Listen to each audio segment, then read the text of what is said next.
अस्सलामु अलैकुम। सब्सक्राइब करें हमारे YouTube चैनल रोशनी का सफ़र विद बाबर को। शुक्रिया।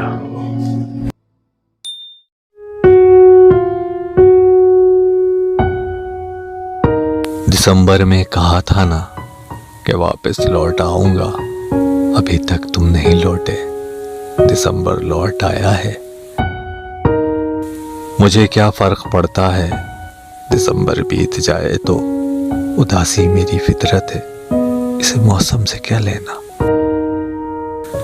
वो मुझको सौंप गया फुरकतें दिसंबर में, दरख्ते जहाँ पे वही सर्दियों का मौसम।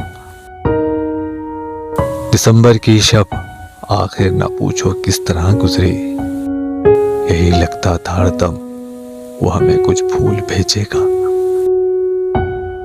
सामने आंखों के फिर यकबस्ता मंजर आएगा, धूप जाएगी आंगन में दिसंबर आएगा।